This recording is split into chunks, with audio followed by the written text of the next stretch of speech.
Ayan, hello po, nagbabalik ang inyong lingkod, Hasa 26 TV. Ngayon po mayroon tayong reaction video na. Ayan. At syempre bago tayo magsimula, sa mapagpalang araw po muna sa ating ama ng Kalingap, Kuya Bal Santos Matubang, Ate Edna, Kalingap Rab, Miss Jack Matubang. Ayan po, no? At syempre po, Kalingap Strikers, hindi ko na po kayo maisa-isa, no? Ayan. At syempre po, ayan, alam na po natin, kasi hindi ko na-memorize yung mga kasaman ko, kasi may bagong pasok na sponsor po kasi sa GC namin, sa Kalingap Strikers. May mga sponsor po na bago po ay naging member po sa Kalingap Strikers, no? Ayan. Ngayon po ang ating reaction for today. Ayan, syempre po, ayan. Ayan, damit ni Carla. Pang immature daw. Ayon, kay Marivi Francisco na syunga-syunga na bobo at tanga. No? Ayan. Yung damit ni Carla po ay nilait nung birthday ni Carla. Ayan, no? Ayan. Ayan ang sabi po dito ni Marivi. Dito po to sa aking live. Correct me if I'm wrong. Live ko po, nag-reaction po ata ako dito kay Carla Bells, no? Ayan, ano ba yan?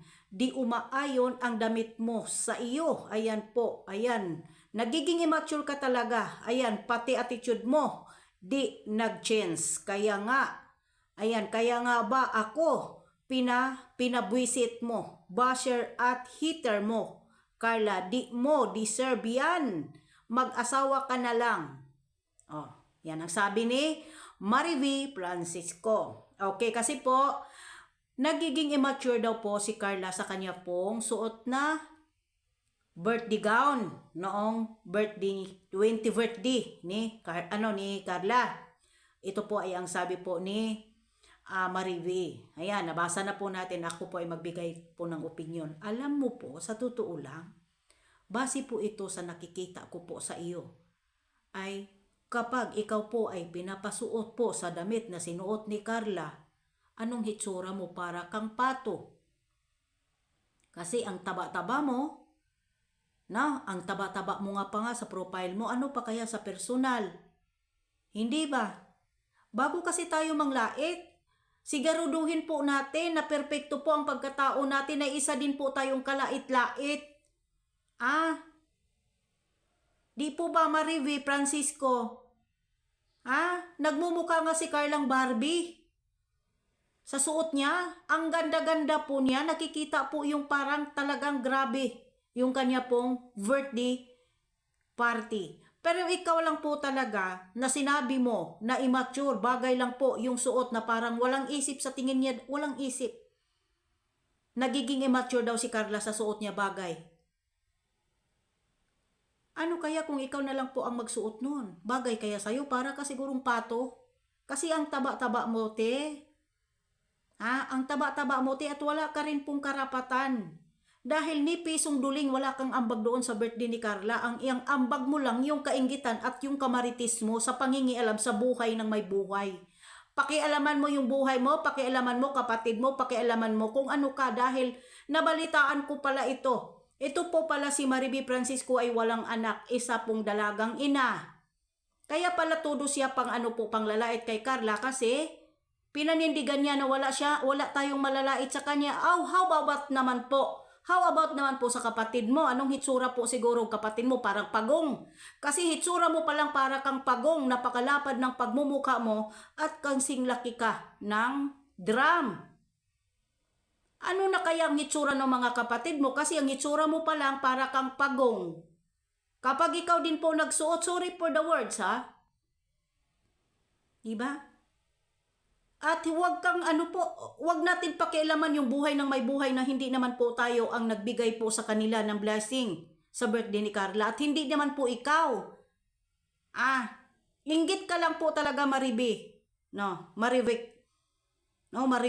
Inggit ka lang po talaga kay Carla. Dahil kahit saan ang live, binabas mo talaga ang jungkar. Nang dahil nga po sa isa kang fans ng Mikres. Pero hindi ko po nila lahat. Huwag mong idamay dito yung Mikres na nagsusupport ng todo at nagmamahal. Lumayas ka sa community ng Mikres, na yawa ka. Itsura mo nga, mukha pa lang, profile mo pa lang, mukha ka ng pagong. Ano pa kaya kung ikaw pasuotin? Bagay lang sa'yo na may sungay ka kasi mukha kang demonyo. Mukha kang hayop, mukha kang pagong, kaysa katawan ni Carla. Ang ganda kaya ni Carla ngayon. Nakikita na po talaga, as in dalaga na po talaga. Tapos sabihin mo immature. Sabihin mo si ganito, kung ano-ano. Baka ikaw immature, Marivic.